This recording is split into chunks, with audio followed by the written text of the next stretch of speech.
നമസ്കാരം. ഞാൻ ഡോക്ടർ ബാലാജി നാരായണ സ്വാമി രാമനാഥൻ. എൻ്റെ channel NNR school of wisdom. ഇന്ന് നമ്മൾ നവരാത്രിയെക്കുറിച്ച് ഡെയിലി റീഡിങ്ങിൻ്റെ പാർട്ടായിട്ട് നവരാത്രിയെക്കുറിച്ച് ജ്യോതിഷരത്നത്തിൽ വന്നൊരു ആർട്ടിക്കിളാണ് കണ്ണാനിക്കാനം എന്ന് പറഞ്ഞ് ഓർഡർ എഴുതിയത്. ഇത് പറയുന്നത് ദുരിത നിവാരണ ആഘോഷം എന്നാണ് ഹെഡിങ് കൊടുത്തിരിക്കുന്നത്. 9 രാത്രികൾ എന്നർത്ഥം വരുന്ന നവരാത്രി ദുർഗാദേവിയെ ആദരിക്കുന്നതിനായി ആഘോഷിച്ചു പോരുന്ന ആഹ്ലാദത്തിൻ്റെയും ഭക്തിയുടെയും 9 രാത്രികളും 10 പകലുകളും നീണ്ടു നിൽക്കുന്ന ഒരു ഉത്സവമാണ്. ഈ ദിനങ്ങളിൽ ദേവിയെ ദുർഗാദേവി, കാളീദേവി, സരസ്വതി ദേവി, ലക്ഷ്മി ദേവി എന്നീ ദിവ്യരൂപത്തിലും ആരാധിച്ചു പോരുന്നു. ശരത് നവരാത്രി, ചൈത്ര നവരാത്രി, ആഷാഢ നവരാത്രി, വസന്ത നവരാത്രി എന്നിങ്ങനെ 4 നവരാത്രികൾ ആചാരപ്രസിദ്ധമാണ്. എങ്കിലും കൂടുതലായും ആഘോഷിച്ചു പോരുന്ന 2 നവരാത്രികളാണ് ചൈത്ര നവരാത്രിയും ശരത് നവരാത്രിയും. എന്നാൽ അതിവിപുലമായി ആഘോഷിച്ചു പോരുന്നത് സാധാരണമായി സെപ്റ്റംബർ, ഒക്ടോബർ മാസങ്ങളിൽ വന്നു ചേരുന്ന ശരത് നവരാത്രി ആകുന്നു. ഭാരതത്തിലെ മിക്ക സംസ്ഥാനങ്ങളിലും 9 ദിവസം നീണ്ടു നിൽക്കുന്നതും ഗംഭീരമായി കൊണ്ടാടി വരുന്നതുമായ ഒരു ഉത്സവം തന്നെയാണിത്. മഹിഷാസുരനെ ദുർഗാദേവി വധിച്ചതിൻ്റെ സന്തോഷ സൂചകമായിട്ടാണ് നവരാത്രി ആഘോഷിച്ചു പോരുന്നത്. അസുരന്മാരിൽ ഭീകരനായ മഹിഷാസുരൻ എന്ന രാക്ഷസൻ ദേവന്മാരെയും മനുഷ്യരെയും നിരന്തരം ഒരുപോലെ ഉപദ്രവിച്ചു പോന്നിരുന്നു. അവന് പുരുഷന്മാരിൽ നിന്നും മരണമുണ്ടാകാതിരിക്കാൻ ബ്രഹ്മാവിൽ നിന്നും വരം നേടിയിരുന്നു. മഹിഷാസുരൻ്റെ ക്രൂരത സഹിക്കാൻ വയ്യാതെ ദേവന്മാരും മുനിമാരും ദേവിയുടെ അടുത്ത് അഭയം പ്രാപിക്കുന്നു. ആദിപരാശക്തിയായ ദേവി അവരുടെ മുന്നിൽ പ്രത്യക്ഷപ്പെടുകയും മഹിഷാസുരനെ കീഴ്പ്പെടുത്തി നശിപ്പിക്കുവാനും ദൃഢനിശ്ചയമെടുക്കുന്നു. ലോകം മുഴുവനും കീഴടക്കിയ മഹിഷാസുരനെ നശിപ്പിക്കാൻ ദേവി ഇതിനായി ദുർഗയുടെ രൂപം സ്വീകരിച്ചു. 9 ദിവസം നീണ്ടുനിന്ന യുദ്ധത്തിലൂടെ ദുർഗാദേവി ദുഷ്ടശക്തിയായ മഹിഷാസുരനെ കീഴ്പ്പെടുത്തുകയും നിഗ്രഹിക്കുകയും ചെയ്യുന്നു. മഹിഷാസുരൻ്റെ മേൽ നടന്ന ഈ വിജയത്തിൻ്റെ ആഘോഷമായിട്ടാണ് നവരാത്രി ആഘോഷിച്ചു പോരുന്ന എന്നൊരു ഐതിഹ്യം. എന്നാൽ ഇതിൽ നിന്നും തികച്ചും വ്യത്യസ്തമായ മറ്റൊരു കഥയും പ്രചാരത്തിലുണ്ട്. രാവണനെ വധിക്കാൻ ശ്രീരാമൻ ദേവിയുടെ അടുത്ത് അനുഗ്രഹം തേടിയെത്തുന്നു. അതനുസരിച്ച് ശ്രീരാമൻ 9 ദിവസം ഉപവസിക്കുകയും പ്രാർത്ഥിക്കുകയും ചെയ്യുന്നു. 10ാം ദിവസം അതികഠിനമായ ഉപവാസത്തിന് പ്രാർത്ഥനയ്ക്കും ശേഷം ശ്രീരാമൻ രാവണനെ വധിക്കുന്നു. 10 തലയുള്ള രാവണനെ വകവരുത്തിയതിൻ്റെ സന്തോഷസൂചകമായി ഈ ഉത്സവം ആഘോഷിച്ചു പോരുന്നു. മുകളിൽ ഉദ്ധരിച്ച ഈ 2 ഐതിഹ്യത്തിൻ്റെയും പരിസമാപ്തിയായി നവരാത്രി കഴിഞ്ഞുള്ള 10ാം ദിവസം ദസറയായി കൊണ്ടാടി വരുന്നു. ഭാരതം മുഴുവൻ ഒരേ സമയം ആചരിച്ചു പോരുന്ന ഉത്സവമാണ് ദസറ. നവരാത്രി, ദസറ, ദുർഗാപൂജ എന്നിങ്ങനെ പല സ്ഥലങ്ങളിലും പല പേരുകളിൽ ഈ ഉത്സവം അറിയപ്പെടുന്നു. ദുർഗ എന്ന വാക്കിൻ്റെ അർത്ഥം ദുരിതങ്ങൾ ഇല്ലാതാക്കുന്നവൾ എന്നാകുന്നു. ഭക്തർ അവരുടെ ജീവിതത്തിലെ എല്ലാ ദുരിതങ്ങളും അകറ്റി സന്തോഷവും സമാധാനവും ഐശ്വര്യവും സമൃദ്ധിയും നേടുന്നതിന് വേണ്ടി ദുർഗാദേവിയെ പൂർണ്ണ ഭക്തിയോടെ ആരാധിക്കുന്നു. നവരാത്രി നാളുകളിൽ ദുർഗാദേവിയുടെ വിവിധ മുഖങ്ങളെ പൂർണ്ണ ഭക്തിയോടെ സമർപ്പണത്തോടുകൂടി ആരാധിച്ചു പോരുന്നു.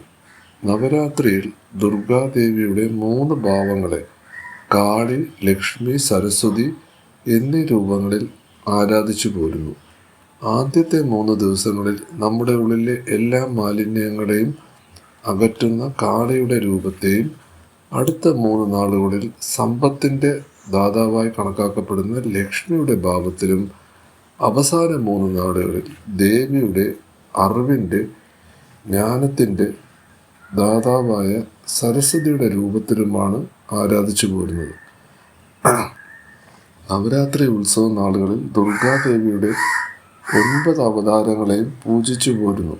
മാതാ ശൈലപുത്രി, മാതാ ബ്രഹ്മചാരിണി, മാതാ ചന്ദ്രകണ്ഠ, മാതാ കുഷ്മാണ്ഡ, സ്കന്ദമാത, കാർത്തിക നിമാത കാലരാത്രി, മാതാ മഹാഗൗരി, മാതാ സിദ്ധാത്രി എന്നിങ്ങനെയാണ് 9 അവതാരങ്ങൾ അല്ലെങ്കിൽ അമ്മയുടെ രൂപങ്ങളായി അറിയപ്പെടുന്നത്. ബംഗാളിലെ ഏറ്റവും വലിയ ആഘോഷങ്ങളിലൊന്നാണ് ദുർഗാപൂജ. നവരാത്രി കാലങ്ങളിലാണ് ദുർഗാപൂജ ആഘോഷിച്ചു പോരുന്നത്. ജാതി മത വ്യത്യാസമില്ലാതെ നഗരങ്ങളിലും ഗ്രാമങ്ങളിലും എല്ലാവരും ഒത്തുകൂടി ഐക്യവും സാഹോദര്യവും പ്രകടിപ്പിച്ചുകൊണ്ടാണ് ഈ ഉത്സവത്തെ ആഘോഷിച്ചു പോരുന്നത്. ഈ ദിനങ്ങളിൽ ദുർഗാദേവിയുടെ എല്ലാ ക്ഷേത്രങ്ങളിലും മനോഹരമായി അലങ്കരിക്കുന്ന ദേവിയെ സർവാഭരണ ഭൂഷിതങ്ങളായി അണിയിച്ച് ചൈതന്യം തുറമുന്ന രീതിയിൽ എല്ലാ നഗരവീഥികളിലും പ്രത്യേകം തയ്യാറാക്കിയ പന്തലുകളിലും പ്രതിഷ്ഠിക്കുന്നു. ആരെയും ആകർഷിക്കുന്നതും പ്രത്യേക ആപചാകമായ അനുഭവമാകുന്ന കാഴ്ച തന്നെയാണ്. ഇത്തരം പന്തലുകളിൽ വർണ്ണാഭമായി പ്രകാശം ചൊരിയുന്നതിനോടൊപ്പം സംഗീതത്തിൻ്റെയും സൗരഭ്യത്തിൻ്റെയും ഭക്തിയുടെയും മാസ്മരിക ലോകം തന്നെ സൃഷ്ടിക്കുന്നു. ഭക്തിനിർഭരമായ അന്തരീക്ഷത്തിൽ വാദ്യാഘോഷങ്ങളുടെ അകമ്പടിയോടുകൂടി നടക്കുന്ന ദുർഗാദേവിയുടെ പന്തലുകളിൽ നടന്നുപോരുന്ന പൂജകൾ അന്തരീക്ഷത്തെ ഭക്തി നിർഭരമാക്കുന്നു. എവിടെയും ഭക്തി അലതല്ലിക്കൊണ്ട് കടന്നുപോകുന്ന ഉത്സവ ദിനങ്ങൾ. ഇതോടൊപ്പം ധാരാളം മധുര പലഹാരങ്ങളും മറ്റു വിഭവങ്ങളും ഭക്തർക്കായി ഈ ദിനങ്ങളിൽ പന്തലുകളിൽ വിളമ്പിപ്പോരുന്ന കാഴ്ചയാണ് എവിടെയും കാണാൻ കഴിയുന്നത്.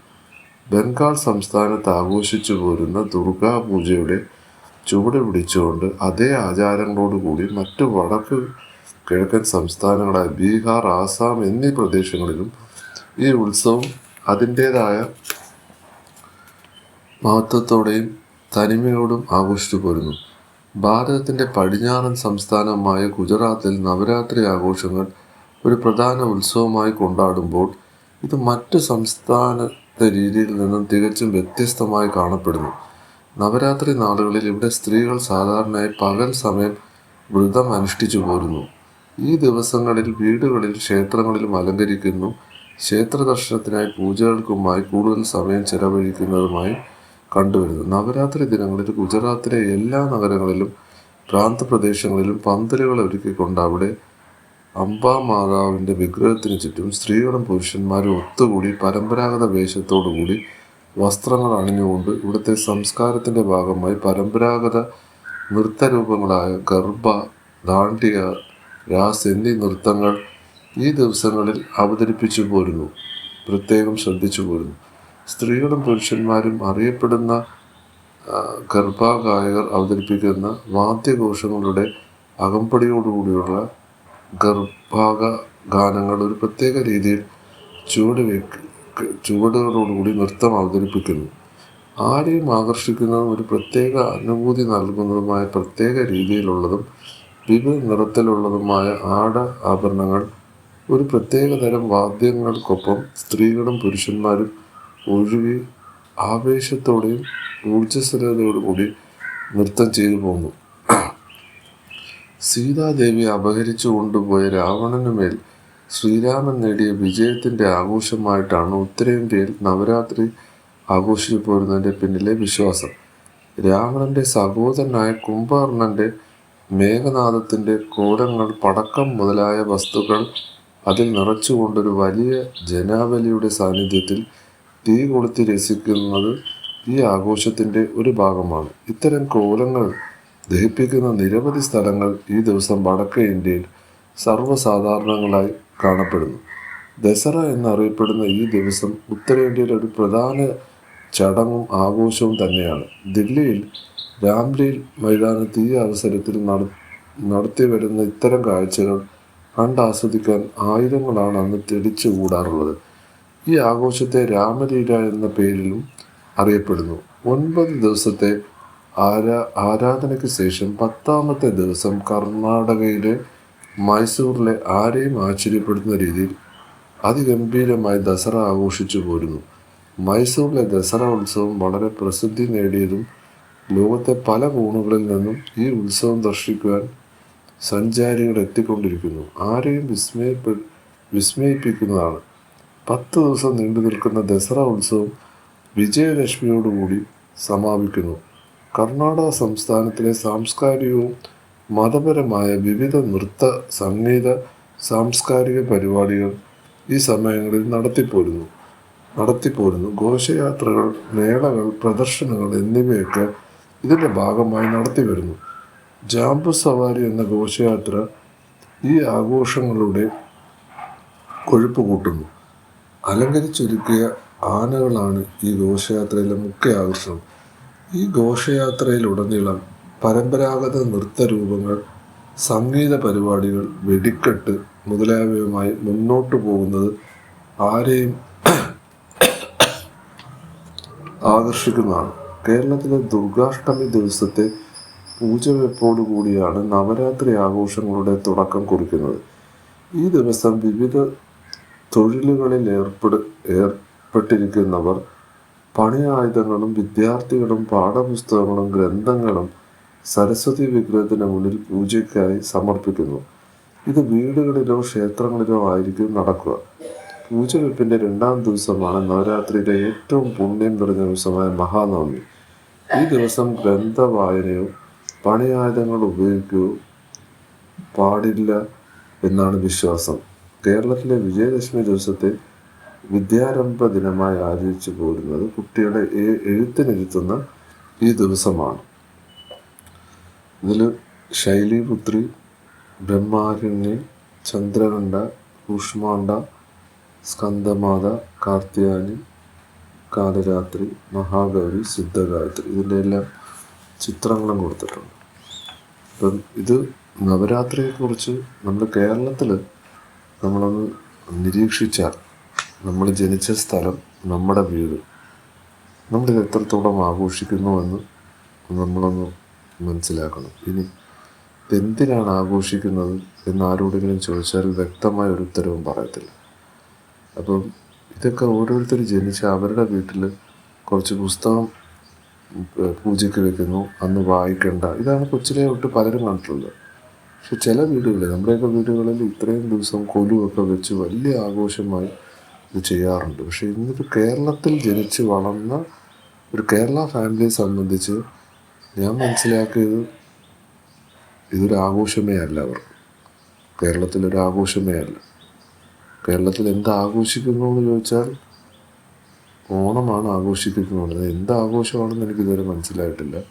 കുറേ വസ്ത്രവും വാങ്ങിച്ച് കുറേ ആഹാരം കഴിച്ചു എന്നുള്ളതിനപ്പുറം ഒരു ഭക്തി എന്ന് പറയുന്നൊരു സംഭവം കേരളത്തിലില്ല. ഓണത്തിൻ്റെ മോറൽ ലെസൺ എന്താ? ദാനം ചെയ്ത വാമനനെ പാതാളത്തോട്ടാക്കി. അപ്പോൾ ദാനം ചെയ്യണം എന്നാണോ എന്താണെന്നോ നമുക്ക് ആരോട് ചോദിച്ചാൽ ആർക്കും ഒന്നും പറയാനില്ല. ഇതൊക്കെ ഓരോ കാലം ഓരോ ദേശത്തുള്ള ചില ഇതാണ്. പക്ഷേ ഇങ്ങനെ ഒരു നവരാത്രി എന്താണെന്നും ഇതിൻ്റെ പ്രസക്തി എന്താണെന്നും അതിനെക്കുറിച്ച് ഓരോരുത്തരും, അത് ജാതി മതഭേദെ അറിഞ്ഞിരിക്കേണ്ടതാണ്. അതുകൊണ്ട് ഞാനുൾപ്പെടെ ഇതിൻ്റെ പൂർണ്ണ കഥ പലരോടും ചോദിച്ചാൽ പറയാൻ പറ്റാത്ത അവസ്ഥയിലാണ്. അതുകൊണ്ടാണ് ഞാനിതൊരു വീഡിയോ ആക്കിയത്. ആർക്കെങ്കിലും ഇത് ഗുണം കിട്ടുമെന്നുണ്ടെങ്കിൽ അവർക്ക് ഷെയർ ചെയ്യുക, ഇത് ആഘോഷിക്കുക. നമ്മുടെ ഹിന്ദി സിനിമകളിലാണ് ഇത് കാണാൻ പറ്റുന്നത്. നൃത്തം, കേരളത്തിലെവിടെ നൃത്തം? തമിഴ്നാട്ടിൽ പോയ നൃത്തമുണ്ട്. അപ്പോൾ ഇവിടെ കുറേ സൂംബ ഡാൻസും മറ്റുമൊക്കെയാണ് ഇവിടുത്തെ കാര്യങ്ങൾ. അപ്പോൾ കേരളത്തിലെ കാര്യം വളരെ ദയനീയമാണ്. ഭക്തിയില്ലെന്ന് മാത്രമല്ല, അറിവുമില്ല. കേരളത്തിലെ ഏറ്റവും കൂടുതൽ ആത്മീയതയിൽ നമുക്ക് എടുത്തു പറയുന്ന ശങ്കരാചാര്യർ, അല്ലെങ്കിൽ ശ്രീനാരായണ ഗുരു, ചട്ടമ്പി സ്വാമികൾ, ഇവരെന്ത് ആത്മീയ മെസ്സേജാണ് ഇവർ സ്പ്രെഡ് ചെയ്തത്? ഇവരെ ആൾക്കാരുടെ അവസ്ഥ മാറ്റം വരുത്തണമെന്ന് പറഞ്ഞു. അതൊക്കെ, അതൊരു സോഷ്യൽ റിഫോമറാണ്, അതൊക്കെ ഓക്കെ. പക്ഷേ ഭക്തി വയസ്സ് ഇവരെന്ത് ഉപദേശങ്ങളാണ് കൊടുത്തതെന്ന് നമ്മളെടുത്ത് നോക്കുമ്പോൾ ഇവരെല്ലാം ദേവിയെ പ്രാർത്ഥിച്ചിരുന്നു, ഇവരെല്ലാം ശ്രീചക്രയെ ഉപാസിച്ചിരുന്നു, അപ്പോൾ തന്ത്രമന്ത്ര വിദ്യകൾ ഇവർ പ്രയോഗിച്ചിരുന്നു. അപ്പോൾ ഇതൊന്നും ഇവരുടെ കൃതികളിലോ പുസ്തകത്തിലൊന്നും നമുക്ക് കാണാൻ പറ്റത്തില്ല.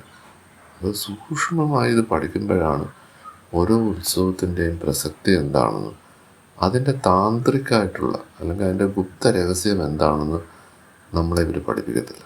അത് വളരെ ചുരുക്കം ആൾക്കാർ, ബ്രാഹ്മണൻ വെച്ച് ഗുരു ശിഷ്യൻ ലെവലുകളിൽ മാത്രം പകർന്നു കൊടുക്കുന്ന അതീവ രഹസ്യമായ ഒരു ഒക്കൾട്ട് സയൻസാണ്. അപ്പം അതിനെ നമ്മൾ എതിർത്തിട്ട് കാര്യമില്ല, അതങ്ങനെയാണ്. Thank you.